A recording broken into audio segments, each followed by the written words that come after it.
Step into the hidden world of royalty, opulence, and global influence. This is inside the secret billionaire life of Oman's Sultan, the royal who rules land, sky, and sea. His name is Sultan Haytham bin Tariq Al Said, and in a country known for discreet wealth, he's the center of it all.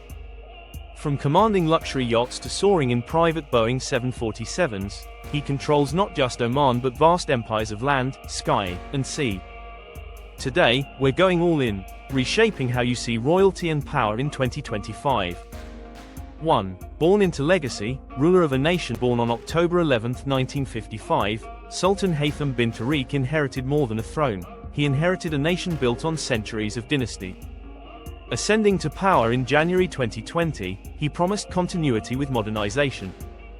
His wealth isn't just inherited, at least a $1 billion fortune, according to Super Yacht Fan. But unlike flashy monarchs, he's all about quiet influence. Property, minerals, oil, and strategic investments, each asset managed under a cloak of royal discretion. Before becoming Sultan, Haytham served as Oman's Minister of Heritage and Culture for over 18 years, a role that defined his approach to leadership.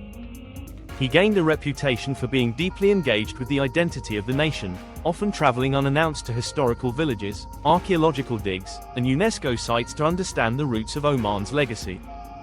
This hands-on leadership style carried into his reign, where tradition and modernization walk side by side.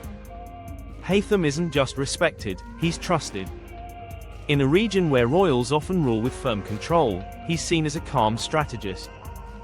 His first years in power were marked by sweeping reforms, restructuring ministries, trimming state budgets, and modernizing Oman's labor and tax systems. Yet through it all, he maintained cultural authenticity and national unity, balancing old-world reverence with 21st-century urgency. 2. Land. 8 palaces and kingdom-wide estates across Oman. Sultan Haytham oversees 8 major palaces, including Al Alam Palace in Muscat, the ceremonial epicenter of the Sultanate. These aren't just symbols, they're operational centers of governance, regional hubs of diplomacy, and the backdrop for statecraft. Surrounded by lush gardens, private airfields, and security perimeters, each palace carries diplomatic power and maintains Oman's cultural identity across mountains, deserts, and coastal hubs. Al Alam is the crown jewel, nestled between the 16th-century forts of Jalali and Marani, reflecting a blend of Islamic architecture and modern statecraft. It's where ambassadors are welcomed, royal decrees are signed, and global guests are shown the essence of Omani dignity. But other palaces, like Beit al-Baraka and Beit al-Mamora, serve more strategic purposes, hosting military briefings, cabinet meetings, and internal royal functions shielded entirely from public view.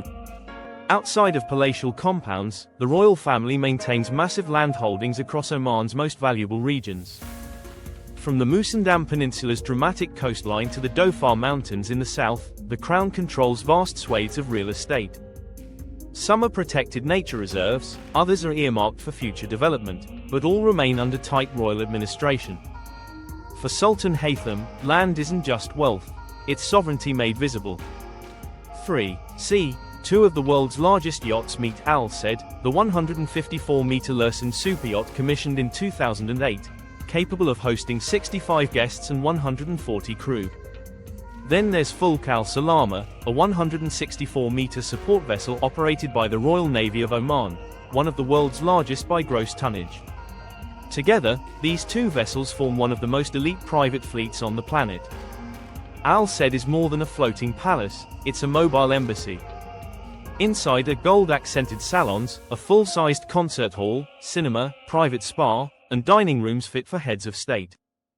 Diplomats and dignitaries have boarded Al Said for quiet negotiations and high-level summits, with every inch of the ship designed to match the tone of state-level diplomacy cloaked in luxury. Meanwhile, Fulk al-Salama isn't just a support ship, it's a logistics powerhouse. Equipped with helipads, security command posts, and multi-deck support suites, it ensures the Sultan can travel by sea with total autonomy. Whether for Gulf tours, Indian Ocean navigation, or discreet overseas visits, this duo symbolizes more than status.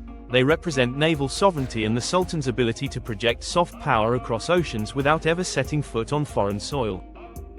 4. Sky. Multiple private Boeing 747. Sultan Haytham travels in absolute luxury aboard custom Boeing 747 BBJs, one built in 2001, A400MN, another in 2012, A40HMS. These jets are flying fortresses, equipped with security systems, encrypted communications, and interior layouts that rival presidential suites.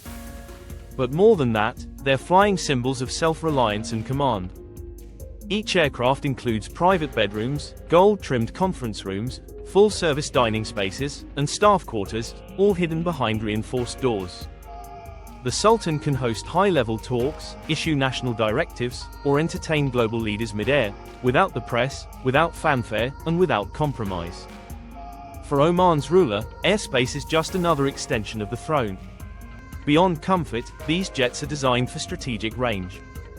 With a non-stop flight capacity of over 8,000 nautical miles, they allow the Sultan to bypass foreign airspace restrictions and reach capitals on every continent without refueling. The tail insignia alone, royal gold against a white fuselage, signals that this is no ordinary visitor. When the Sultan arrives, it's with quiet presence, not pageantry. And the jet on the runway says more than a red carpet ever could. 5. Beyond wealth, cultural stewardship and diplomacy, Sultan Haytham is more than a monarch, he's Oman's cultural architect. Long before he took the throne, he spent nearly 2 decades as the Minister of Heritage and Culture, championing the preservation of ancient sites, traditional crafts, and Omani identity in the face of rapid modernization. While other Gulf states raced toward glass towers and mega casinos, Haytham focused on museums, mosques, manuscripts, and a deep reverence for the past.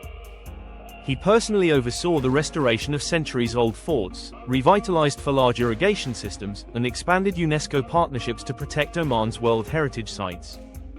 For him, culture isn't decor, it's infrastructure. Under his leadership, cultural diplomacy has become a national export. Oman isn't just known for oil, it's known for tolerance, heritage, and stability in a region often defined by upheaval. On the diplomatic front, Sultan Haytham has solidified Oman's identity as the Gulf's neutral mediator. In a post-oil world, he's positioning his nation as the bridge between East and West, Sunni and Shia, tradition and tech. His quiet, behind-the-scenes influence has helped diffuse crises between Iran and Saudi Arabia, Yemen and the West, and even global powers like the US and China. He isn't chasing headlines, but he's shaping outcomes. 6. Hidden billionaires. The Barwan connection. While the Sultan's fortune is immense, the full picture of Oman's economic power includes its ultra-quiet private elites, most notably the Barwan family.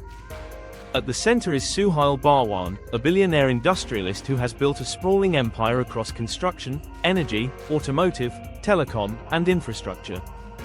His group, the Suhail Barwan Group Holding, is one of the largest in the Middle East, and a close economic ally to the royal family.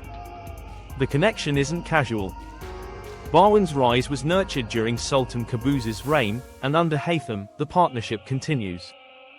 The Barwan Empire plays a critical role in executing Oman's Vision 2040 strategy, diversifying the economy, building public infrastructure, and modernizing logistics and defense.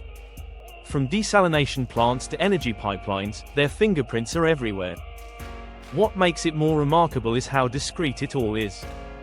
While Saudi billionaires make headlines with gold Lamborghinis, Oman's tycoons wear humility like armor. There are no glitzy tabloids or social media displays, just generational wealth growing beneath the surface. In many ways, the Sultan and the Barwan family are co-architects of Oman's silent ascent, a model of Gulf success that doesn't shout, but quietly owns the room. Sultan Haytham doesn't just rule a country, he commands a kingdom that stretches across palaces, oceans, and skies. His world is built on quiet dominance, cultural legacy, and strategic vision. While other royals chase the spotlight, he controls the stage without ever needing applause. From billion-dollar yachts and private 747s to ancient forts and back-channel diplomacy, the Sultan of Oman is proof that the most powerful players often operate in silence. In a region known for extremes, he stands as a master of balance, wealth without waste, influence without noise, control without chaos. If this deep dive into Oman's hidden royal empire opened your eyes, hit that like button. Drop a comment below. What surprised you the most? The jets, the palaces, the sea power, or the hidden billionaires? And don't forget to subscribe for more exclusive looks at the world's most elusive dynasties, secret fortunes, and rulers you never see coming. Until next time.